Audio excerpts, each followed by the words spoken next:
Bonjour et bonsoir, fidèles téléspectateurs de Carmel Media Magazine. Baïbalanda Kamokili Asika, Naoya Binon de Kochostini Moussaou, toujours dans le micro. À Rotozali et Ngomba Kinshasa, plus précisément dans le 10e prix limité. Et Sika Wapi Bande Konabiso, il y a eu deux pièces, vous allez célébrer au moins 37 ans d'existence. Il y a parti na bango, les lotos Zarawana pour na Koyoka, Dala et Sermona Bango, Koyoka Nini Oyo. Et Oazali, nouveau président, il y a parti, na Kombo ya Jean-Marc Kaboun, à Bombela Kibiso, Bokolanda Yango, na Sima, ya caméra, ya Junior Lowata, Tolanda. Au Bandela, dans le 15 février 1982, Koleka, dans la période de clandestinité, Kokoma le 24 avril 1990, date il y a libéralisation, il y a scène politique, Kokoma la conférence nationale souveraine. Na suite il y a transition au Elanda conférence nationale. Toye Koleka na dialogue intercongolais il y a Sun City. Sun City et Boti élection ya Liboso na 2006. Tolongwe na élection 2006 biso yolelo na pouvoir aujourd'hui le 30 décembre 2018.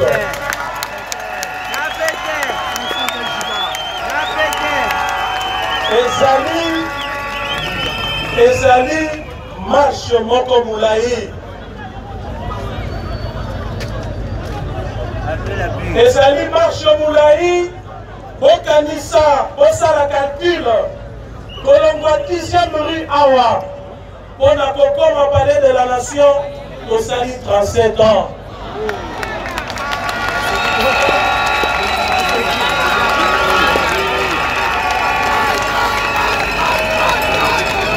La vérité. Communément, 10e rue, Pétunias, et Sika Sphinx de l'unité Azalaki, Cotroné, Kokoma palais de la nation. Distance Ezali à 5 km, Tosali 37 ans.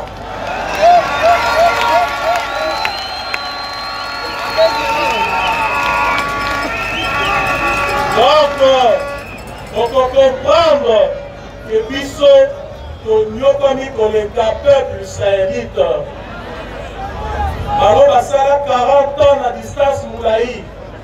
Bisso, Tosali 37 ans. Pour la distance, à cause de juste 10 minutes. De traverser mer rouge. De traverser mer rouge. Avec un guide éclairé. Etienne Tshisekedi Wamoulouba. Avec un Moïse. Et c'est notre navire. Et c'est nos makasiko na bino parce que vous avez mis à Moïse ya solo. Oyo kasi minyoko nyoso azaki kotika bino te. Ami constituaki dernier rempart pour le peuple congolais. Le peuple d'abord. Bouclier mounene pour le peuple. Etienne Tshisekedi, obetele maboko.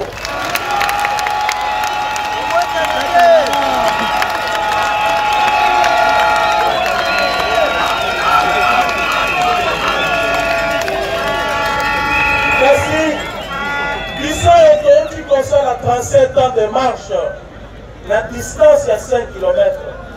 Tokomi, et bongo, vous voyez Bissabiso, que Toïbaki Victor Naye.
victoire ezali cadeau moto apesi biso te ezali couronnement ya lutte ya 37 ans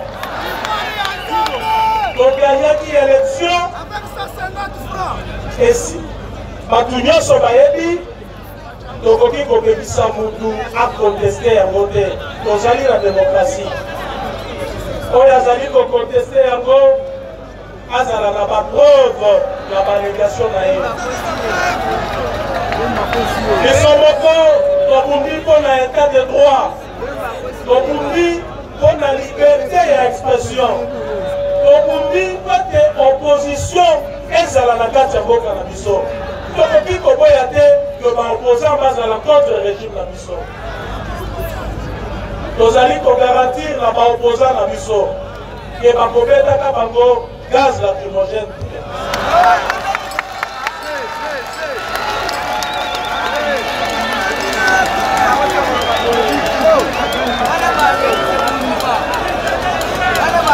biso idepese asiamema kulusa na mapeka lelo oyo bakoki kosala siko opposition ya malamu bakozala baopposant respecté okozalaka na baprisonnier politique te motu nyonso akoloba ndenge alingi oyo alingi akritike chef de l'état akritike aloba ndenge alingi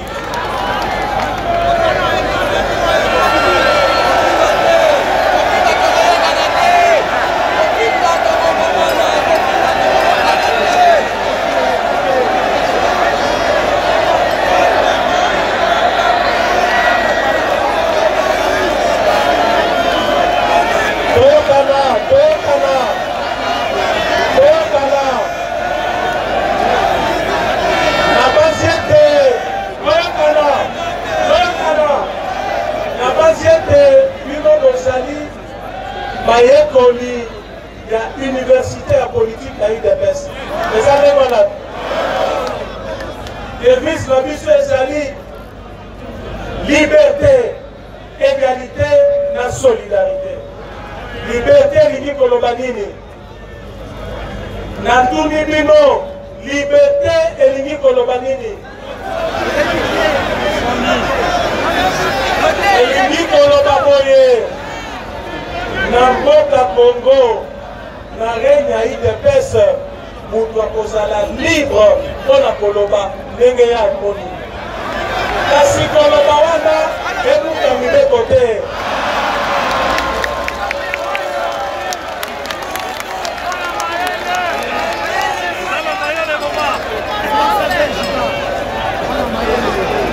elingi koloba ete motu nyonso akozala libre ya kokreye parti politique ndenge amoni elingi koloba société civile ekozala maillon fort ya état na biso Congo parce que biso nyonso tozali besoin tozala lisanga po totonga ekolo donc lelo bato oyo bazali komona ete bazali kopartage point de vue moko na biso te bazali bachansard parce que bakosala l'opposition classique ezali nde wana te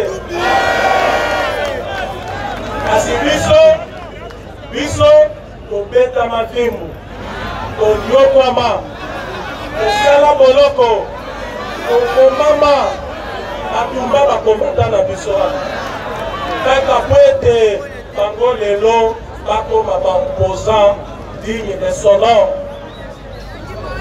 na mai nauti koloba awa esengeli bazala koloba me batiaka mwa respect na maloba na bango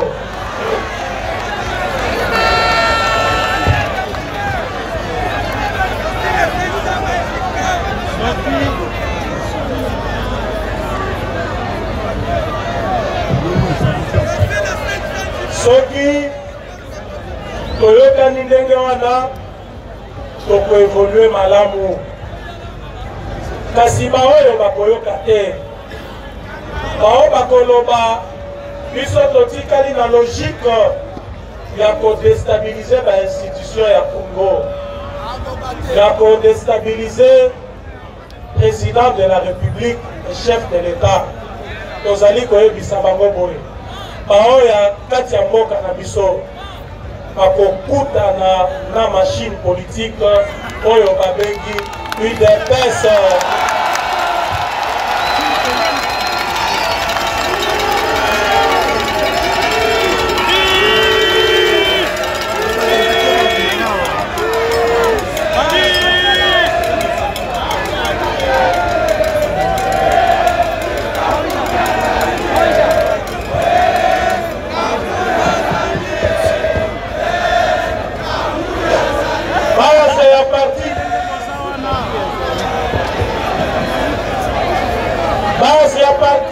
Bozali wana boye baboye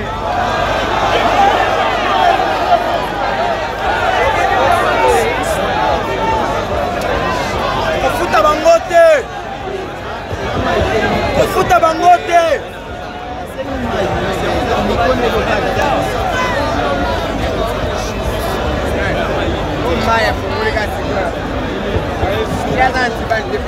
basi ya parti oyo kanga malamu oyeba que pendant président de la République apretaki serment ozali na musala mingi ya kosala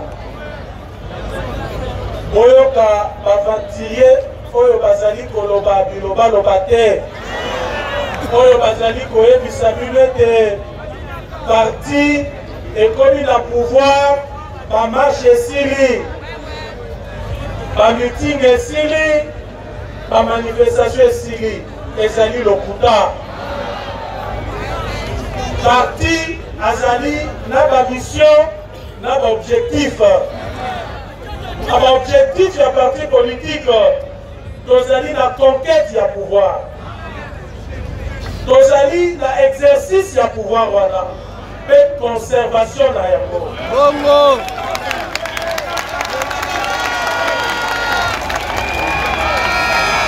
wana ezali objectif ya pouvoir kasi rôle na biso en tant que parti ekosuka awa te tokozala kaka UDPS machine politique oyo mutu nyonso ayebi capable ya kochanger cours de choses cours ya histoire tozali capable ya koimposer dictat na biso en tant que machine politique na yango tokoki kogarde place na biso ya leadership wana soki totiki bamarshe te soki totiki bamiting soki totiki baaction de rue action de rue ekokontinue nakoyebisa bino pourquoi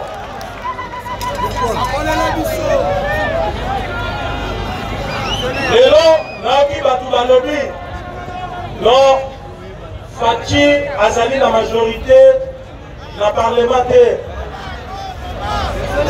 akodirige ndenge nini nalingi na répondre na bato wana boye toyokana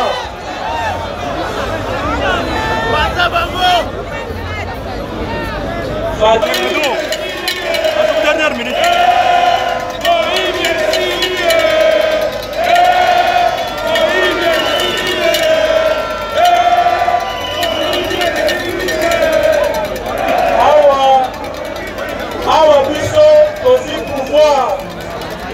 Etienne Tshisekedi à la kaka alobi na kozwa pouvoir parti na ngai ekozwaka pouvoir na big kozwi pouvoir na big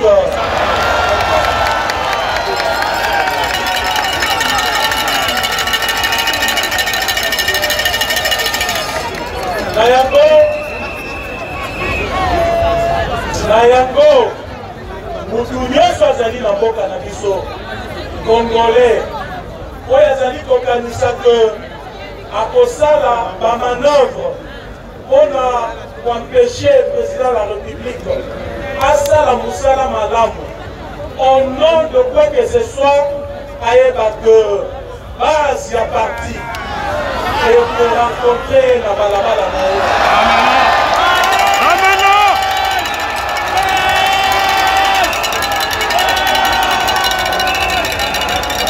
Kasi koma banguna oyo baza libanda ya mboka et plus particulièrement nazali komi s'adresser lelo plus particulièrement na Belgique. Belgique nazali koloba boye temps ya colonisation esilaka.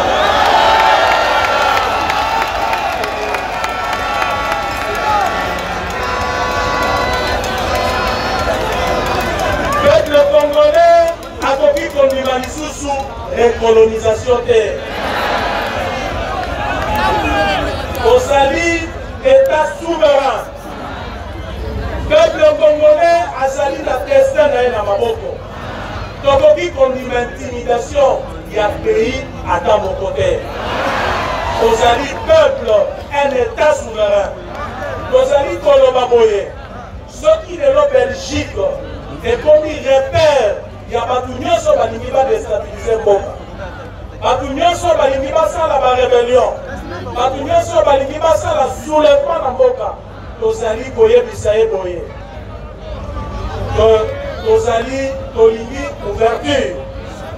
Congo y a le lot. Les alliés Congo les alliés investis dans la politique bilatérale, la multilatérale. Kasi il y a condiment par injonction, il y a condiment par intimidation, il y a condiment par prédation, il y a ma richesse dans le son, pour condiment du sous-terre. C'est le message en clair.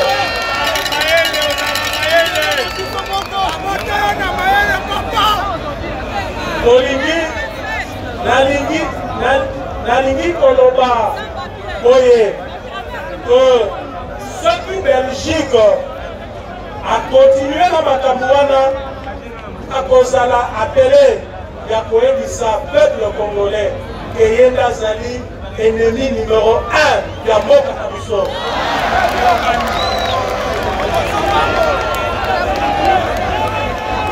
Et puis nos peuples, aux amis, peuple souverain, Bokoye Bandini Bokosala, na ennemi juré et numéro 1 à Dijon.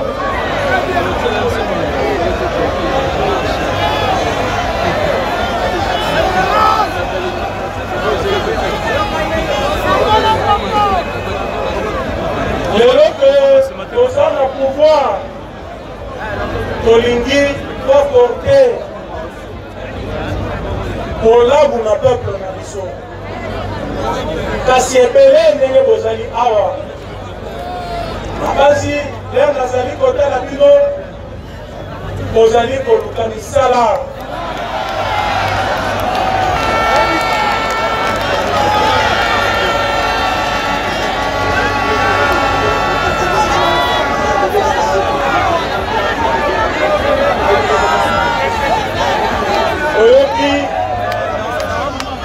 Oyoki bato ebele ezali parenthèse nazali kofongola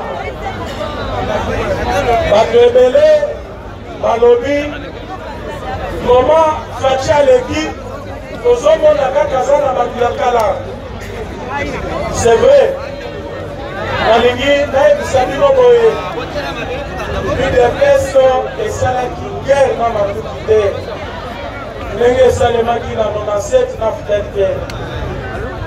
Tosalaki révolution pe ete tobengana bato nyonso elongo na moko. Tosali alternance au sommet de l'État. Ezali kosenga temps pour ete institution nouvellement élue ezala en place. Tozokana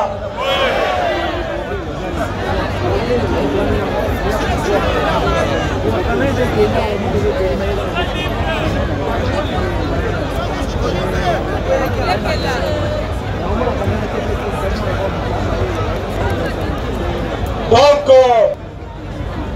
institution ya sika wana ezosenga mwa ngonga parce que ezali na kati ya constitution na biso ezali lelo te le chef de l'état akonommé premier ministre lelo te le chef de l'état akonommé gouvernement esengeli tolandela procédure constitutionnelle po ezali kolobe te na session ya mars gouvernement ekende koprésente programme na yango kuna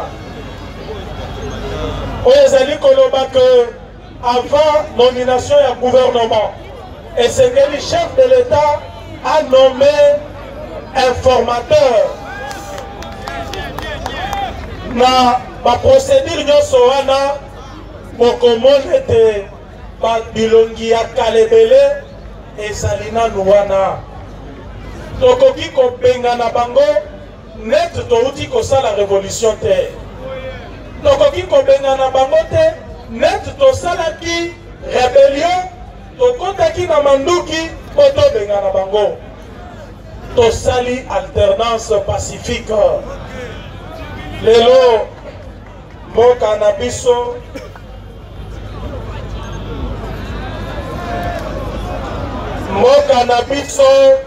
esali epesi exemple monene na région na sous-région na région mpe na mboka mobimba exemple ya démocratie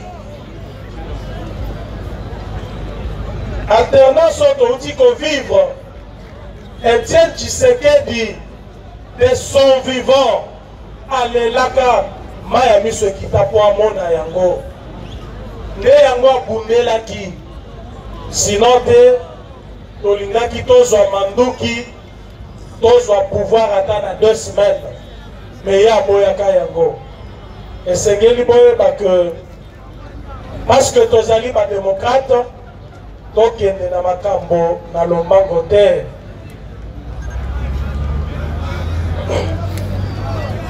tokende na makambo malembe sikoyo mpo na bino boyeba ke ndenge bozali awa base ya parti avant toute chose parti ezali kokanisela bino malamu bientôt là tokotia bacentre ya formation professionnelle na chaque chef-lieu ya province oyo ekoforme bato oyo bakosala musala oyo ekoforme batechnicien na badomaine nyonso bino bajeune ya parti oyeba ete nazwi engagement liboso na bino de veiller à ce que bainvestissement nyonso ekosalema awa bino bozwa misala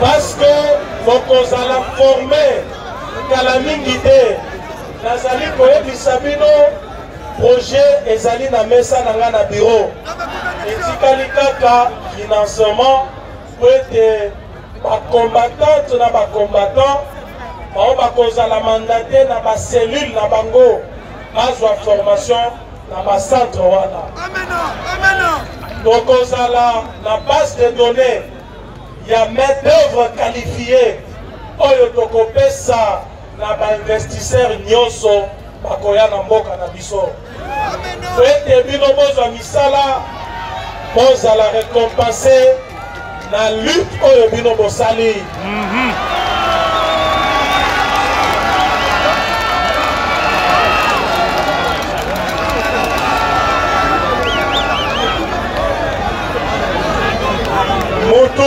mutu akosa bino te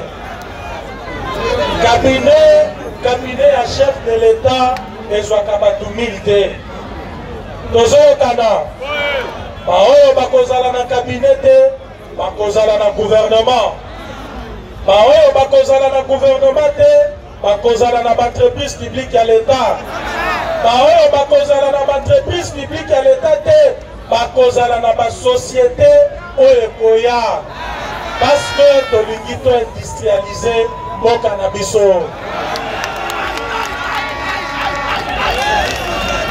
momo matisa pression pour te soutenir chef de l'état tokokisa vision na biso bino bacombattante na bacombattant ya UDPS ozali bainformateur numéro 1 ya chef de l'état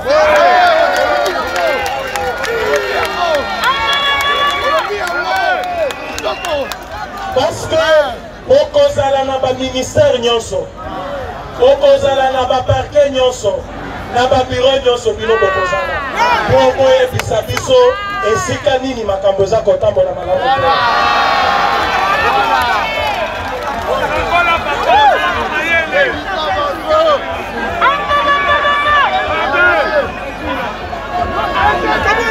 donc bagénéraux oyo bazalaki kokende koprotéger baexpatrie oyo bazalaki komonisa bakongole mpasi makambo wana esila tolobi nini esengeli mutu nyonso azali kosala commerce na mboka na biso azala protégé uniquement que par la loi et non par des individus parce que tozali kobundela biso tobundela tozali kokontinue kobundela état de droit état de droit elingi koloba ata soki oza na pete ndenge nini ozali na se ya mibeko baoyo nyonso bazali na bajugement oyo baranda na bajuge oyo ezala exécuté te parce que général Songolo conseiller spécial ya chef de l'état pakala azalaki kobloke na yango azalaki kobloke yango nazali kosenga bino okende pas chef de l'état toyokani est-ce que toyokani nga na kozala wana mpo nosala suivi depuis le 30 décembre 2018 tolongwe na règne ya plus fort tokomi na règne ya loi ezali kosala loi tokomi na pouvoir oyo du plus petit au plus grand du plus pauvre au plus riche batu nyonso bazali protégé sécurisé par la loi et les institutions de la République.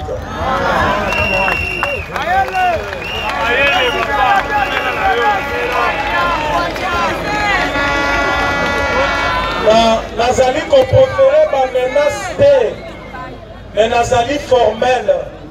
Biso parti UDPS, bino base ya parti. Tokondimate chef de l'État, oyo azali produit na biso asimba touche.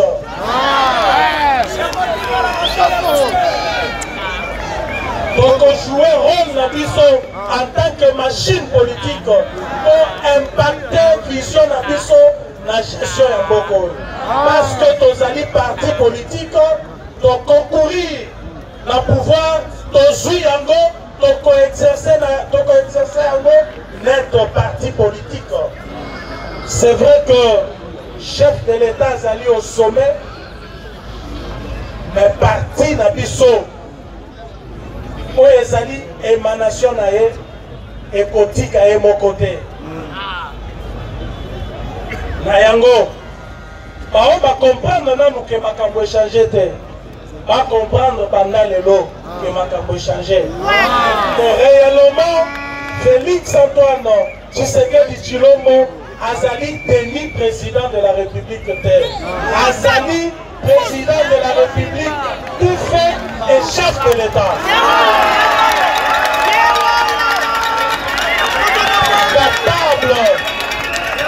Capable de user na prérogative constitutionnelle nyonso pour les dévolus na chef de l'État.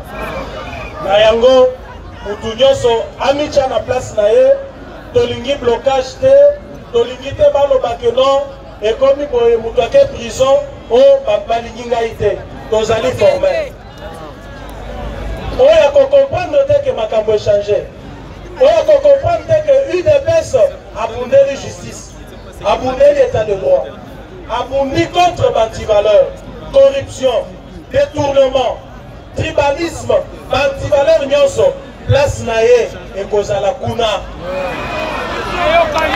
oyebi esika yango wapi voilà wana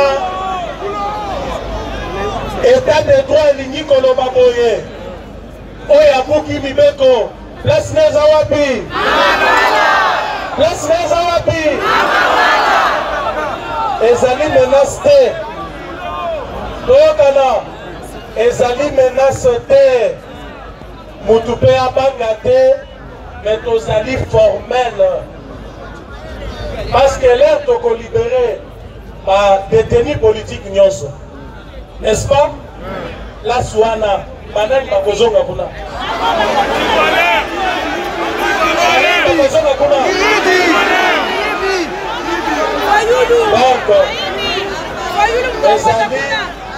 ezali babiyibi ezali batoyo bakozwaka nyaka ezali batoyo bakorendre justice malamu te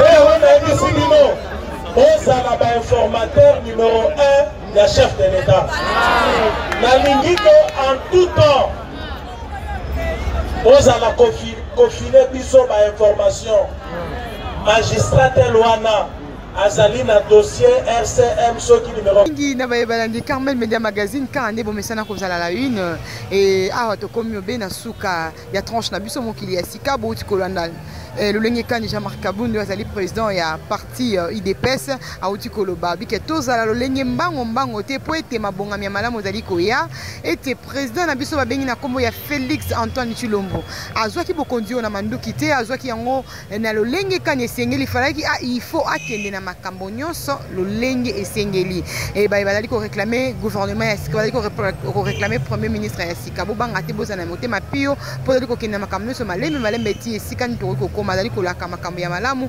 na bana République démocratique du Congo ba formation ya solo ba kelasi ya solo ba oyo ya bazalaki wana bayoka ki bolani manifestation batandenge na ndenge na yango wana ko bosa na toujours te ba sponsoriser ka émission oyo na kombo ya Pascal Chioka le père de jumeaux britannique et mbote na esika zali pourquoi oublier mon chef mon boss Gauthier Massassou et Freddy Luyeye merci à Junior Loata bye.